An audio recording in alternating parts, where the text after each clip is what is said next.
In the United States today, 30% of our land base is being planted to corn. That's largely driven by government policy that, in effect, allows us to produce corn below the cost of production.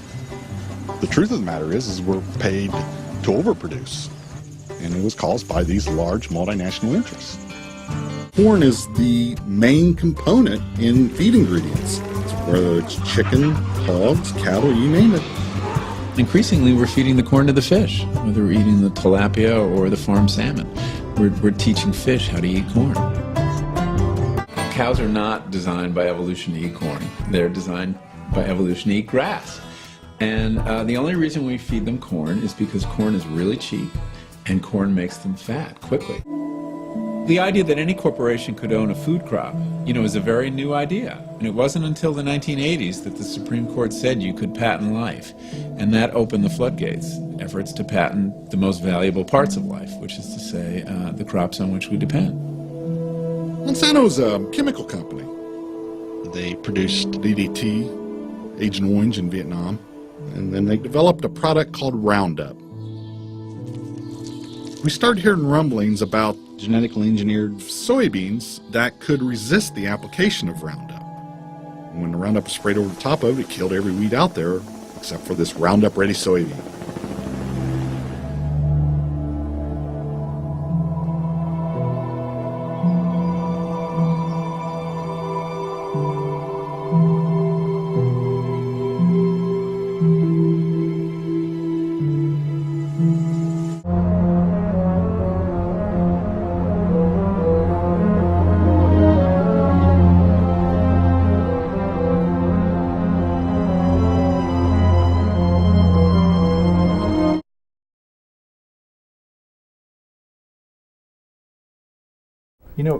All the policies and regulatory decisions around food are really made by a very closely held group of the agriculture committees in the House and the Senate and the industry, and maybe a few people in the USDA. We're not in on this conversation. And what we need is to bring in more people, more different points of view, and represent the eaters as well as the food producers when we're having these conversations. There's been a serious problem in our society over the last few years. There have been less and less free speech. The number of companies that are reaching us with the press, with the mass media, with the news, with the television has condensed from over 100 to just a handful. In fact, it's only 6 major media companies.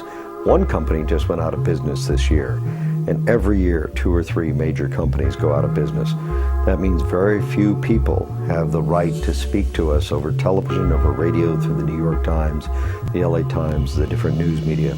The LA Times that I just mentioned was sold to the Chicago paper. There are no independent papers. They're losing their stand, and therefore we have a serious problem.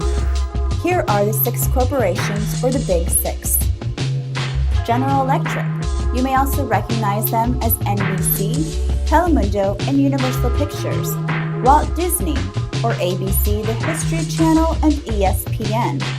Viacom, or MTV, BET, and Paramount Pictures. CBS, who in 2004 split from Viacom, who owned CBS Radio, CBS Television, and Showtime. News Corporation, or Fox News, the New York Post, Wall Street Journal, and MySpace. And Time Warner Inc., or CNN, Time Magazine, or Warner Brothers. These 6 corporations have become the voice for America.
bottom line is that the government is getting what they have ordered.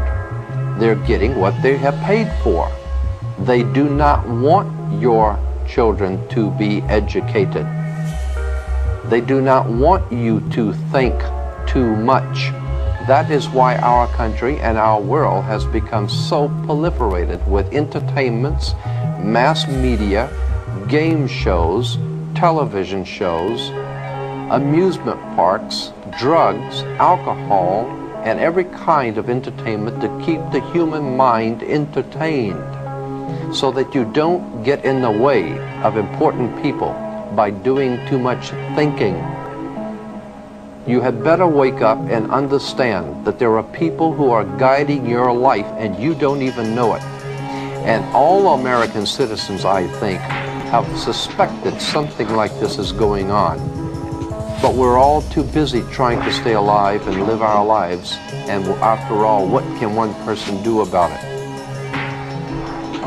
One person can do nothing. But a nation educated can do much.